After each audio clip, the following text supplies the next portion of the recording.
masalah Itali itu sama kayak di Indonesia, sama di liga kita. Kita tahu bahwa Sintayong komplain. Apa? Saya nggak punya striker. Kenapa?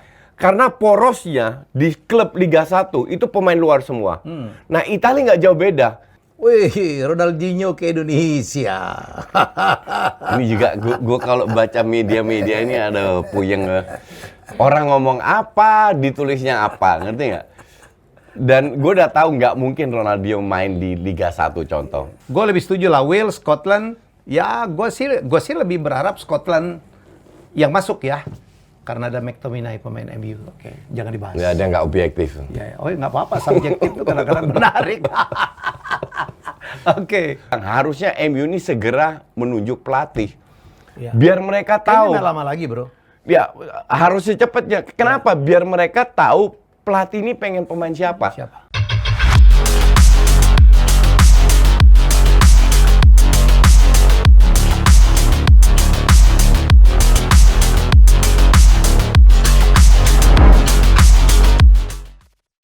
Ya, jumpa lagi dalam Just Saya. Terima kasih banget ya. Coach makin lama makin happy gitu ya. Minggu lalu kayaknya dia happy banget, lirik. Minggu lalu happy karena Belanda menang 4-2 lawan Denmark. Dan kemarin seri lawan Jerman 1-1. Tapi babak kedua mainnya luar biasa dan layak menang. That's why I'm happy. Okay. No more, no less. Dia mencoba melarikan dari bidikan gue, nggak apa-apa lah. 4 minggu kita membahas Chelsea dengan topik Chelsea, judulnya thumbnail kita Chelsea, dan ternyata bagus ya yang nonton, respon bagus banget. Ya, karena Chelsea ini lagi hot topic ya. Ada mau nggak mau, suka nggak suka, kita ada korelasinya dengan konflik Ukraina Rusia kan. Memang kalau kita lihat, gue berusaha memposisikan diri gue sebagai di beberapa pihak kan. Kalau gue bilang ini tidak fair terhadap Chelsea, fine, gue bisa terima. Ini tidak fair terhadap dari FA-nya terhadap oke, fine, gue bisa terima. Tapi yang penting kan sekarang kita harus move on. Nah, sekarang terutama untuk Chelsea, kan Chelsea dengan segala keterbatasan dana, mereka nggak bisa survive begini aja. Lisensinya diberikan sampai akhir Mei. Artinya sebelum akhir Mei itu sudah harus ada owner baru. Nah, I'm looking forward to that phase. Nah, intinya adalah gue pengen tahu siapa sih sebenarnya. Itu juga yang ditunggu orang ya. Itu yang ditunggu orang karena ini juga ada hubungannya dengan pemain ya.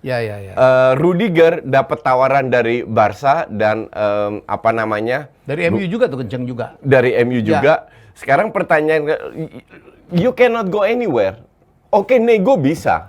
Nego kan semua orang bisa. Tapi selama tidak ada owner baru, dia nggak akan kemana-mana. Kalau Rudiger masih bisa karena dia free transfer. Tapi pemain-pemain yang lain yang masih punya kontrak, contoh Werner mau diincar Dortmund karena Haaland akan pergi. Nggak bisa kemana-mana Werner. Apalagi Lukaku ya. Apalagi Lukaku. Nah, selama tidak ada owner baru dan belum ada ketok palu dari FA, forget it. Lu mau nego boleh-boleh aja. Semua orang boleh nego kok. Tapi keputusan dia harus tunggu pemilik baru. Dan ini sekarang lagi proses bidding. Feeling gue sih ya, itu ya keluarga Rickett yang dari Amerika. Yang bukan yang Inggris, bukan. Bukan, yang punya Chicago Cubs. Yang Inggris udah mundur. Udah mundur. I don't know the reason, nggak dikasih tahu, tapi dia udah mundur. Jadi kemungkinan besar si Rickett family itu. Oke, jadi untuk saya sih nggak mau nyinyir ya, ngomentarin netizen, terserah lah ya. Maha benar netizen dengan segala macam jari jemarinya gitu. Tapi saya dengan coach itu, orang semua tahu saya adalah fanatik MU dan ini fanatik Arsenal. Tapi kita sangat berusaha untuk objektif. Ya, bagi kita Chelsea itu adalah, walaupun tuh saya bukan tim kesayangan saya, tapi kalau kita katakan kita simpati. Kalau tidak layak Chelsea dibegitukan hanya karena pemiliknya berteman dengan Putin, kita juga akan bela gitu ya, coach ya? Ya betul. Dan apapun sanksi yang diberikan kepada Abramovich, dia tetap tajir kok. Duitnya tetap banyak. Lu mau cita berapa kapal lagi, dia tetap bisa bikin berapa kapal baru. Dan kapalnya dibeli beneran loh, bukan yang pura-pura yang kayak Crazy Rich gitu. Betul. Yang jadi masalah, yang gue concern itu ya karyawannya. pengeluarannya yang dibatasin. Dan fansnya dong. Dan fansnya ini sekarang bingung. Kan mereka takut kalau ownernya kayak MU dan Arsenal atau Liverpool yang pelit begitu. Yang mereka maunya kan kalau bisa untung segede mungkin. Iya, fansnya atau pemilik baru yang dari Saudi lah. Kan ada yang ngebid juga. Iya. Kenapa? Karena kalau dari Timur Tengah pasti jor-joran. Nah, kalau di Amerika pasti tidak, bukan nggak jor-joran, cuman pasti ada hitung-hitungannya lah. Nah, itulah fansnya masih agak ketar-ketir. Oke. Coach, ngikutin berita Abramovich katanya diracun karena dia menjadi apa? Melakukan apa ya? Menjadi juru runding dengan Ukraina untuk mengatasin konflik Rusia Ukraina. Ya, jadi kabarnya ini sudah kalau nggak salah tanggal 3 Maret. Jadi sudah 3 mingguan yang lalu, 3-4 minggu yang lalu bahwa pada saat nego ada 2 delegasi dari Ukraina sama Abramovich memberikan mengeluhkan simptom yang sama dengan spion yang pernah diracun di Inggris. Spion Rusia dapat suaka di Inggris, diracun akhirnya dan akhirnya dia meninggal. Simptomnya itu sama. Jadi nampaknya FDS kalau nggak salah namanya sekarang yang former KGB ya, intelnya Rusia itu somehow ada mungkin yang membelot tidak mengikut diduga. Ini duga agen rahasia Rusia yang garis keras. Garis keras, betul sekali. Ya mungkin dia tidak mengikuti aturannya Rusia, Putin. Mungkin ini bukan keinginan Putin, tapi kalau ada 1-2 orang yang nggak jelas gitu kan. Jadi kalau kita melihat sebegitu inginnya Abramovich untuk bahwa konflik Rusia Ukraina cepat berakhir. Dan tidak lagi berdampak kepada klub ke dalam sport lah ya, ke dalam bola lah. Ya, betul. Ya, bukan hanya itu kan. Gue itu tidak melihat pro ini pro itu ya. Yang gue melihat adalah rakyatnya. Rakyat ini kan nggak layak. Sudah 4 juta yang kabur mencari suaka di luar. Padahal penduduknya itu kalau nggak salah 44 juta. Jadi masih ada 40 juta di sana. Mereka salah apa? Itu yang gue hakimi itu, gue condemn itu. Bukan gue pro Eropa, pro Amerika. Lo kalau nonton konten gue dengan apa mantan dubes Polandia itu, ya itu yang salah pemimpinnya. Ya, terlalu main-main. It's always pemimpin. It's always like rakyat selalu menjadi korban. Oke, Coach. Topik kita nih, karena nggak ada game-game yang seru juga, kecuali game-game kualifikasi. Nanti kita akan bahas. Kita lihat apa negara-negara yang sudah memastikan akan berlaga di Piala Dunia Qatar akhir tahun. Ya, tolong dilihat, tolong tunjukkan kepada penonton kita. Pot-potnya yang kita ini tahu. Ini negara-negara udah masuk nih. Qatar sebagai tuan rumah kemudian Jerman, Denmark, Brazil, Belgia, Prancis, Kroasia, Spanyol, Serbia, Swiss, Inggris, Netherlands. Bingung. Semua tim besar masuk ya. Argentina, Iran ada juga yang nggak masuk, bro. Italia, satu doang yang nggak masuk. South Korea, Saudi Arabia, Jepang, Ekuador, Uruguay, Kanada, Ghana, Senegal, Portugal, Polandia, Tunisia, Maroko, Kamerun, dan 2 lolos terakhir, USA dan Meksiko. Ada 3 spot lagi yang belum. Jadi kalau kita ngelihat, yang 3 spot yang belum ini adalah Scotland lawan Ukraine, yang akan melawan pemenang Wales Wales akan melawan pemenang antara Scotland dan Ukraine. Menurut lu yang mana nih yang lolos? Scotland, Ukraine? Enggak, ya susah. Ini tiga-tiganya kalau gue bilang mediocre, jadi tergantung form of the day. Tapi harus diakui kalau gue harus pilih, gue pilih Wales karena Gareth Bale, ada Gareth Bale dan ada Ramsey juga. Terus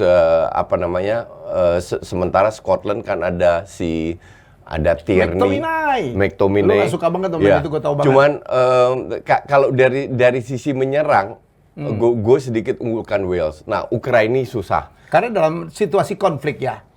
Kalaupun hari ini perang selesai, mereka keluarga yang teman-teman kerabat yang ditinggal itu udah sengsara, terseok-seok, nggak gampang. Jangan gitu. lupa, bro. Kadang-kadang itu justru menjadi mungkin motivasi, betul. Motivasi yang hebat. Bisa, cuman I'm not sure. I'm not sure lihat. mereka ini menarik bisa itu. Gue lebih setuju lah Wales, Scotland. Ya, gue sih lebih berharap Scotland yang masuk ya. Karena ada McTominay pemain MU. Oke, jangan dibahas. Ya, dia nggak objektif. Ya, oh nggak apa-apa, subjektif itu kadang-kadang menarik. Oke, kan ada Aaron Ramsey juga. New Zealand melawan Costa Rica. Ya, gue tetap pilih Costa Rica ya. Kenapa? Ya, New Zealand ini come on, levelnya apa? Lawan mereka itu Oceania dari Samoa, dari apa sama sekali belum terbukti dan gue lihat pemain-pemainnya cuma ngandelin Chris Wood-nya Burnley. Sementara Costa Rica pemainnya ada berapa yang bermain di Eropa jauh lebih berpengalaman, feeling gue sih Costa Rica. Dan secara tradisi, New Zealand tuh bukan negara sepak bola. Ya, negara mereka domba. Lebih rugby. Dombanya banyak. Oh iya, domba banyak. 10 kali lipat loh lagi. Mereka rugby top, brother ya. Kemudian di yang ketiga, Australia melawan Uni Emirat Arab. Ya, kemudian pemenangnya akan berhadapan dengan Peru atau Peru. Australia, UAE lu pegang siapa, bro? UAE itu tahu pelatihnya siapa? Siapa? Van Marwijk.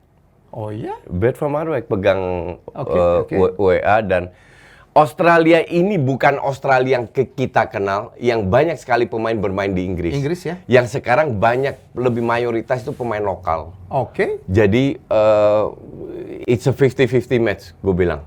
Australia UEA untuk gue is 50-50 match dan you will see ini akan sedikit gol. Mungkin 1-0 dan 0-0 atau 1-1 dan 0-0 keadu penalti kita akan lihat sangat sedikit gol. Nah, kalau kita lihat lawan Peru, gue unggulkan Peru. Lebih tradisi bola. Lebih tradisi bola. Dan beberapa pemain juga main di Eropa kan. Oke, bro. Barangkali kita lihat polling dari itu ya, dari wilayah-wilayah asal kita ngelihat ada beberapa tim sebenarnya yang tidak masuk ya. Di Eropa ternyata Italia tidak masuk secara mengejutkan ya. Dan ini untuk kedua kali Piala Dunia, Italia yang baru saja juara Eropa tidak masuk. Jadi memang supaya Italia ini insaf, berhentilah mengandalkan pemain-pemain tua. Betul. Setuju nggak, bro? Ya, setuju. Dan mereka itu harus mengikuti perkembangan sepak bola, terutama pelatih-pelatihnya dan untuk pemiliknya. Jangan ambil pemain afkiran yang umurnya udah 35-40 demi kepentingan liga demi kepentingan nasional daripada ambil pemain yang afkiran dari luar dari IPL, mending kasih kesempatan kepada pemain muda karena pemain muda lokal kan mereka butuh jam terbang. Kalau kita lihat, gue nonton match itu Italia yang kalah lawan Macedonia Utara. Mainnya sih bagus, Macedonia full parkir bis. Cuman they create so many chances, killernya nggak ada. Sebenarnya ini sudah kita bisa lihat di perempat final Piala Eropa ya, bahwa depannya Italia itu mandulnya minta ampun. Maka dari itu mereka lolos kan semifinal final lewat adu penalti, juara lewat adu penalti. Karena timnas Italia waktu di Piala Eropa dan sampai sekarang itu nggak terlalu ngandelin Chiesa. Pada saat Chiesa cedera selesai semua. Berardi, Belotti, Immobile itu udah selesai lah. Masa-masa ini selesai. Nah, kemarin mereka trial friendly match lawan Turki. Di Turki menang 2-3. Tengah ke depan muda semua. Zaniolo lah, Tonali main. Jadi kasihlah pemain-pemain muda kesempatan mumpung mereka sekarang nggak main menjelang ke Eropa, kasih mereka lebih banyak jam terbang untuk bermain. Saya pikir padahal coachnya kan Roberto Mancini yang punya reputasi. Saya pikir kesalahan Mancini dong untuk pemilihan pemain. Enggak. Lo bukannya pelatih yang milih pemain? Bukan. Gini. Masalah Itali itu sama kayak di Indonesia, sama di liga kita. Kita tahu bahwa Sintayong komplain. Apa? Saya nggak punya striker. Kenapa? Karena porosnya di klub Liga 1 itu pemain luar semua. Nah, Italia nggak jauh beda. Banyak porosnya striker. Kita cek deh 4 besar. Inter, siapa strikernya? Zeko, Lautaro Martinez, Korea, Alexis Sanchez, Milan, Giroud, Zlatan, Messia, Leao. Kita ke Napoli, Osimhen, Dries Mertens. Cuman Insigne doang. Juve, Vlahovic, Morata, paling Chiesa doang. Jadi dari klub 4 besar yang ada itu pun strikernya luar semua. Dan tua-tua. Nah, dan tua-tua. Nah, sekarang sebagai pelatih, kembali lagi to your question, Mancini sebagai pelatih, gue bilang nggak dipecat. Mancini did a great job. Tapi dia nggak punya banyak pilihan. Pilihannya itu-itu aja. Kalau kita bisa menyalahkan Mancini, mungkin dia kurang beri kesempatan kepercayaan kepada pemain muda. Mungkin itu. Tapi ya dia lebih tahu lah. Karena dengan 11 pemain yang dia andelin kan juara Eropa, walaupun lewat adu penalti. Ya, Nah, cuma kebetulan lah ya. Mungkin dia berharap sekarang bisa membawa tim ini ke Yang lolos lucu, dan ternyata nggak lolos. That's okay, pelajaran buat mereka. Yang lucu ada joke yang lucu tuh bro. Tiap kali Italia kalah, yang disalahkan itu adalah Mario Balotelli. Lu nggak pakai Balotelli sih, gitu. Iya. Padahal kalau dia dipilih, hubungan dia sama Mancini bagus loh. Ya nggak tahu lah. Kalau gue bilang sih kemarin faktor nggak beruntung, tapi juga kesalahan kemandulan di lini depan yang terjadi di Piala Eropa itu harusnya sudah bisa diatasi. Oke. Menurut gue ya. Dan gua, tapi kan kita komentator, kita gampang ngomongnya. Gue baca ngelihat satu meme yang lucu banget. Lu tau nggak kenapa Italia seperti dapat kutukan 2 kali nggak lolos Piala Dunia, bro? Kenapa? Karena Chiellini digigit oleh Suarez. itu Chiellini sama Bonucci aja masih main kan. Bonucci, ya, gila kan itu.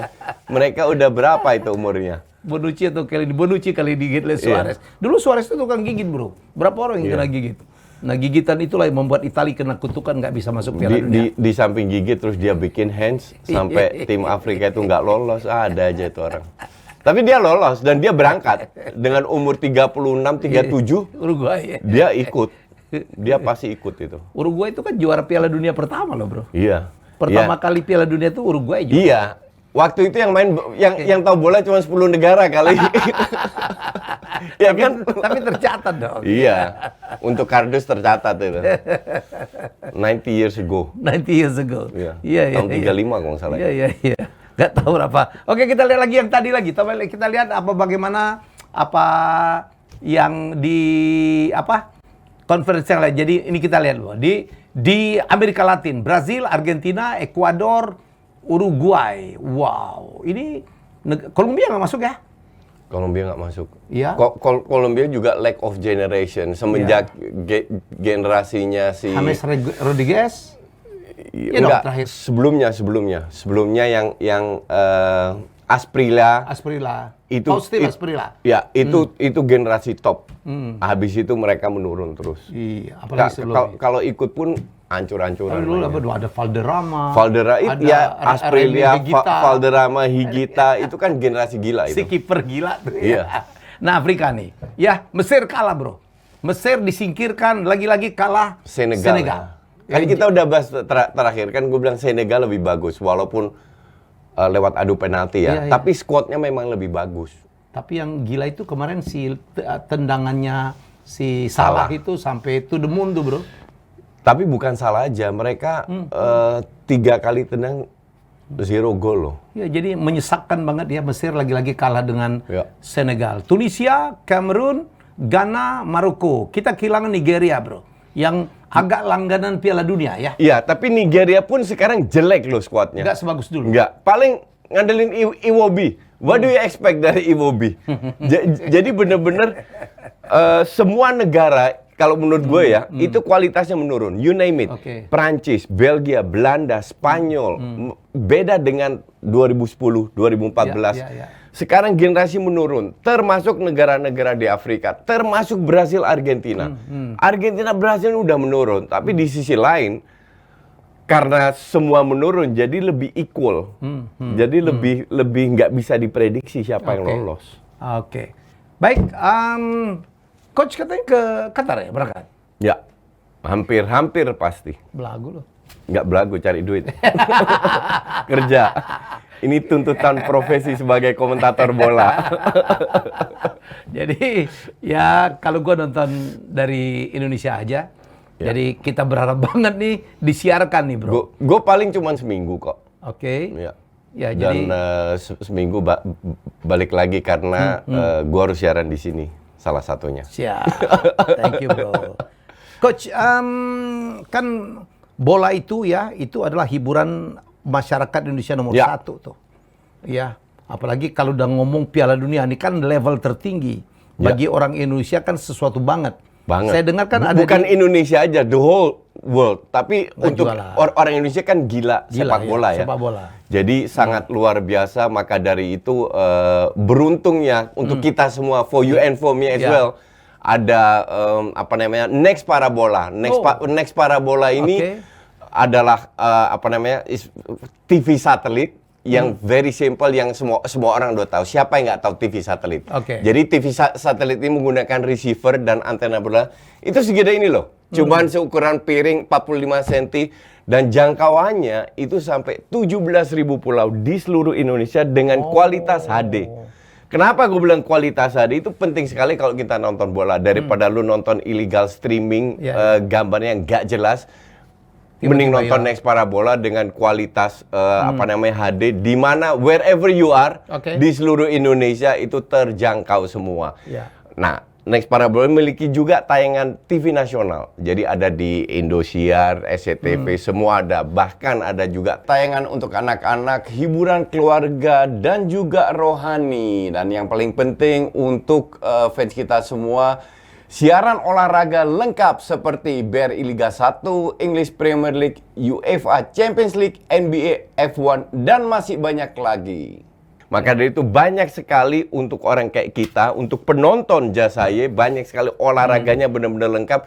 Semua bisa ditonton lewat Next Parabola. Dan gampang sekali karena Next Parabola ini menjadi official broadcaster Piala Dunia. Ini yang kita incer, karena jadi official broadcaster artinya semua pertandingan disiarkan lewat Next Parabola. Nah, ini berita gembira dong untuk penggemar bola ya. Ya, untuk penggemar bola di seluruh Indonesia dengan kualitas HD di semua pelosok Indonesia terjangkau, bisa lewat official ya. Official ini penting. Kata-kata official itu penting. Bahwa mereka sudah bekerja sama dengan Qatar Piala Dunia sehingga mereka diberikan rights untuk menyiarkan Piala Dunia lewat Next Parabola ini.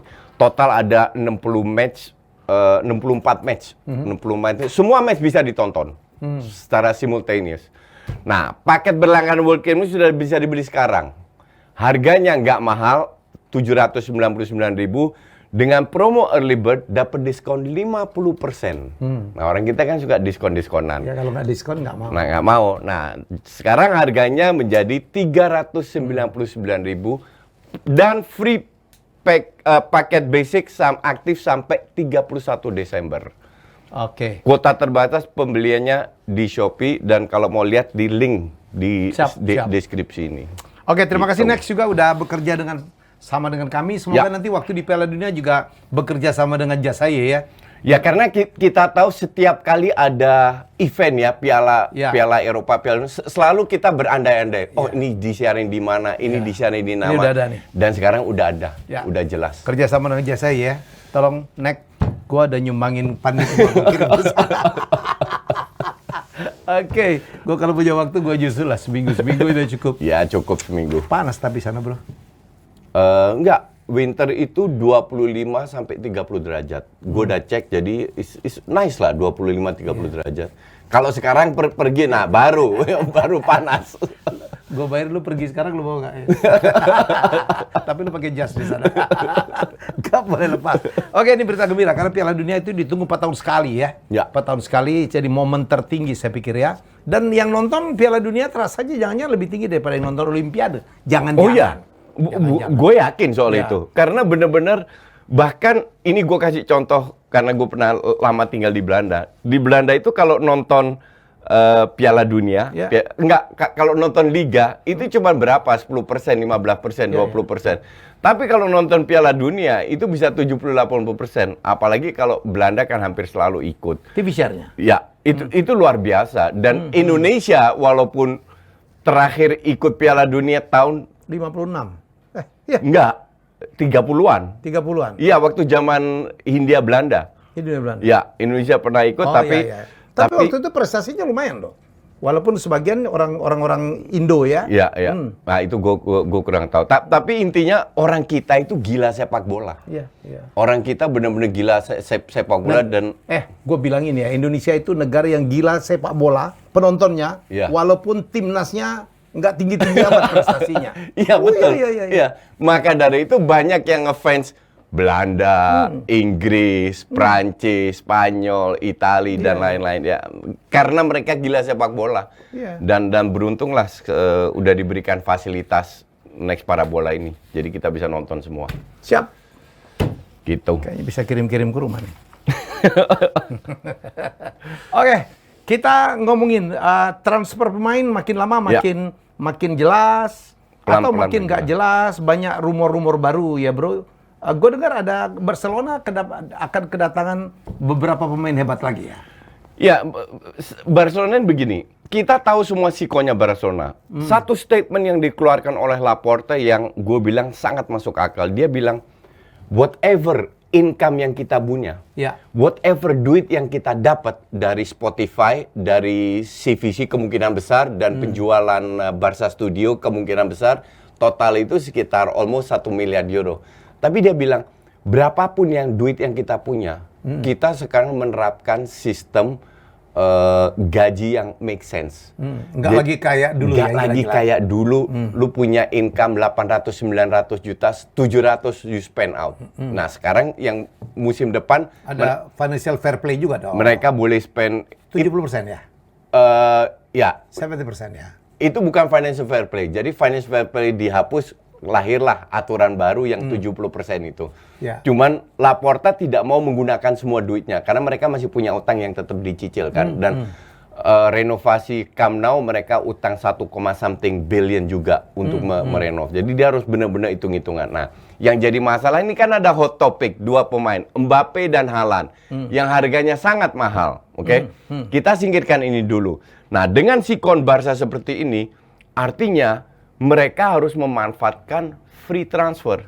Dan sekarang lagi trennya kan, pemain tidak mau perpanjang kontrak, dapat signing fee, free transfer. Nah, 2 sudah tinggal tanda tangan, yaitu Frank Kessie sama dari AC Milan sama Christensen dari Chelsea. Pertanyaan kan, apakah Barca butuh kedua pemain itu? Iya, butuh. Karena kita tahu yang sering dimainkan kan Pique, Eric Garcia dan Araujo.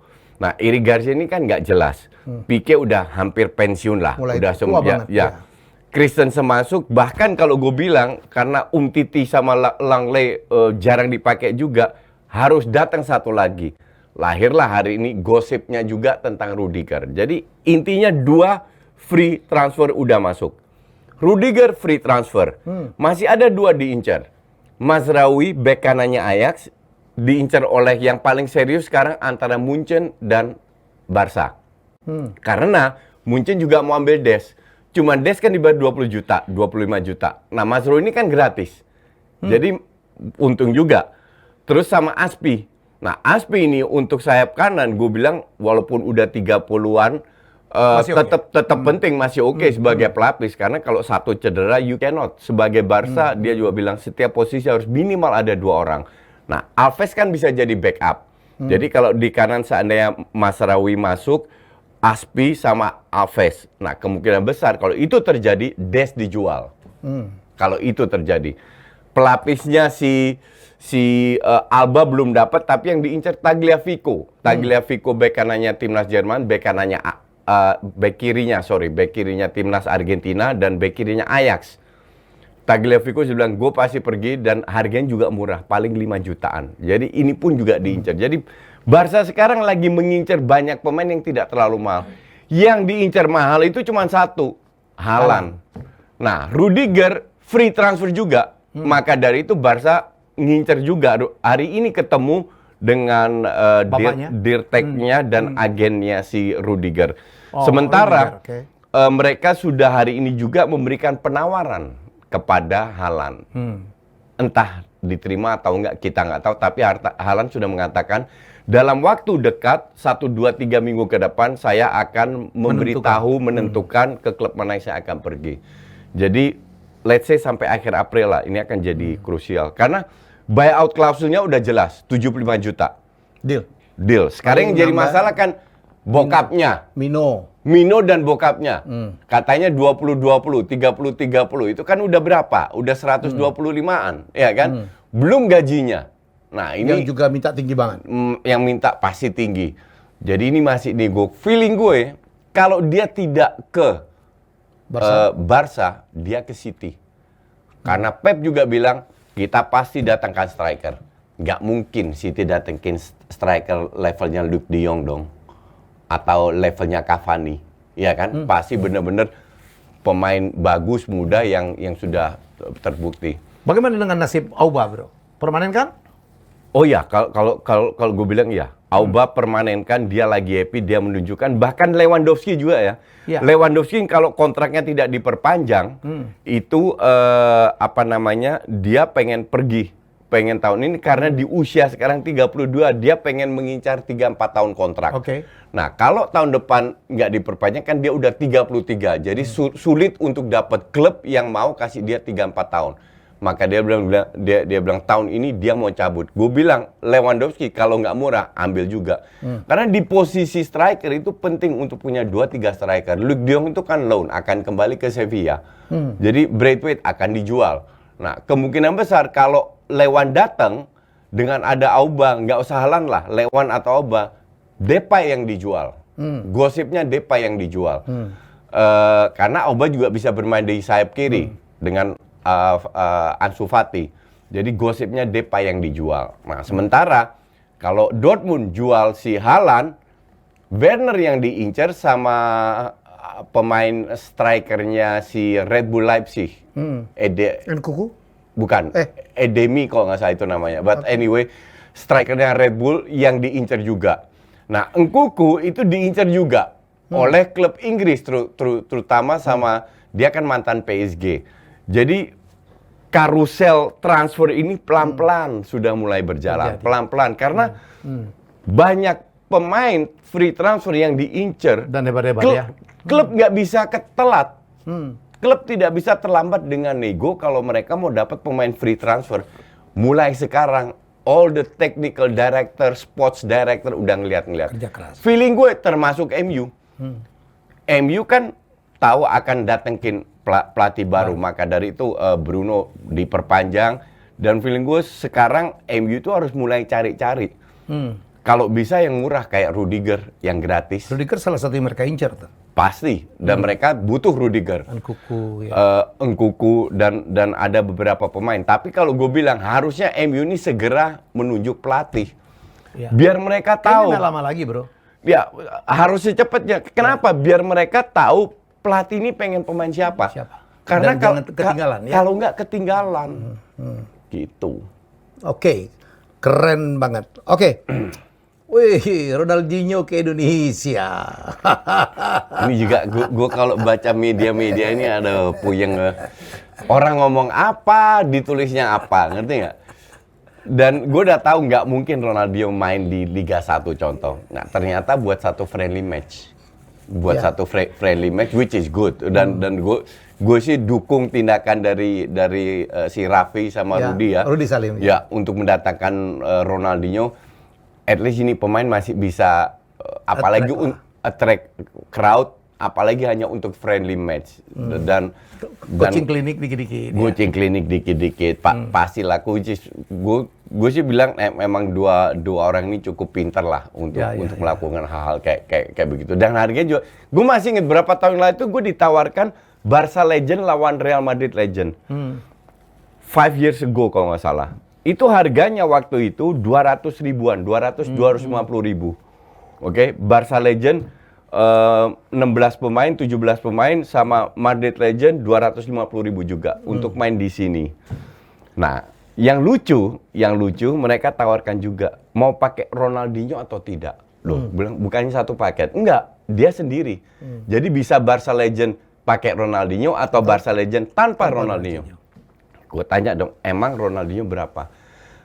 Fee-nya Ronaldinho main satu match itu sama dengan satu Barca legend, which is 200 ribuan, 250 ribu Tapi itu kan euro. harga 5 tahun yang lalu ya. 5 tahun Dia lalu. masih- Jadi sekarang I don't know, mungkin sekarang 250 ribu euro, 300 ribu, something like that lah. Oke. Tapi untuk level Indonesia itu ketutup. Ya, keren. Saya pikir Rudy Salim, Raffi itu luar biasa. Bro, lucu. Dulu kan kita sempat membahas tentang Ozil mau masuk menjadi di Rans tuh. Trans, ya.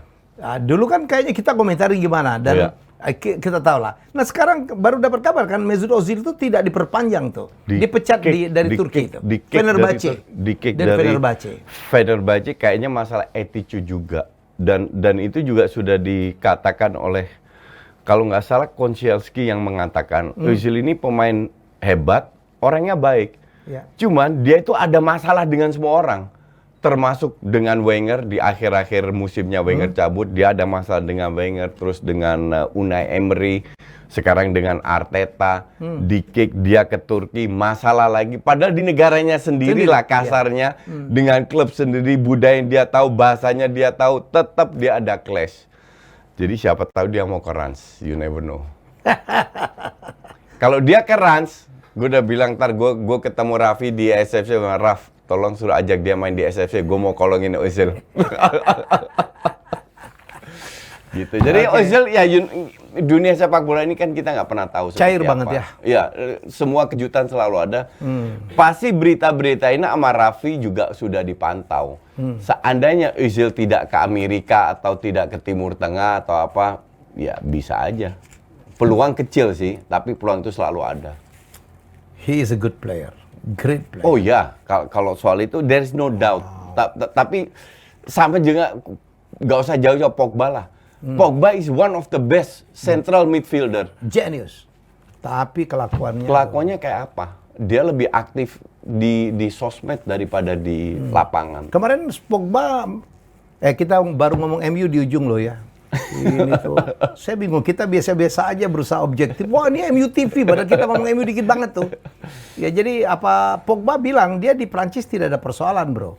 Karena di Prancis dia dapat kepercayaan ya dari pelatihnya dan posisinya selalu di situ dan yang disetting dengan siapa. Tapi di MU pelatihnya kadang mainin dia, kadang enggak, kadang dia main dengan siapa lagi pendampingnya. Gue bilang itu alasan ya. Itu alasan ya, itu alasan. Karena kalau kita lihat di bawah Ole pun dia posisinya itu dia jelas. Dia itu maunya mendapatkan posisi kayak Bruno. Jadi free roll, bebas di belakang striker. Sementara di bawah Ole dia cover area kiri atau sebagai DM, box to box. Oke. Dan dia nggak nyaman dengan posisi itu. Tapi dia diberikan posisi itu mungkin merasa karena dia nggak nyaman aja. Kalau di Prancis kan dia lebih sering di belakang striker.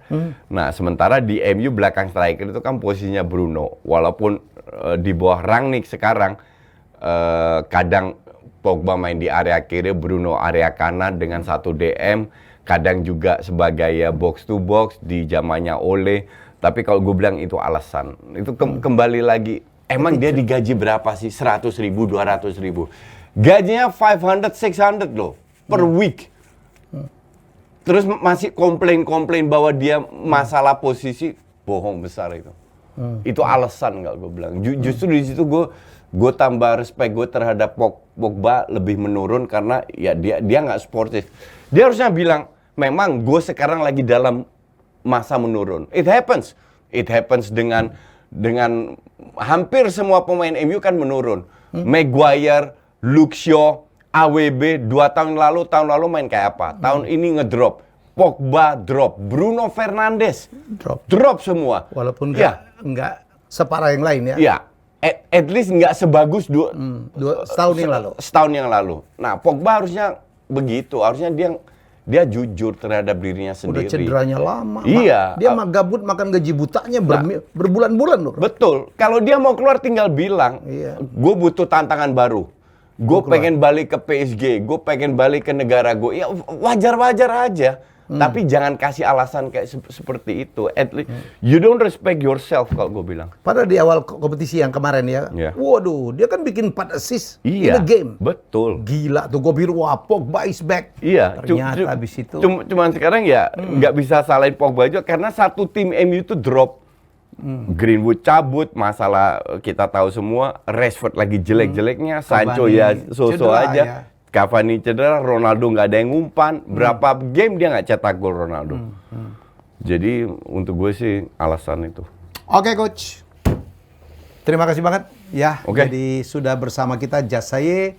Tonton terus, please. Komen, like, subscribe. Ya, jadi kita akan berusaha menampilkan yang terbaik. Jadi kita jumpa lagi dalam Jasaye minggu berikutnya. Bye-bye.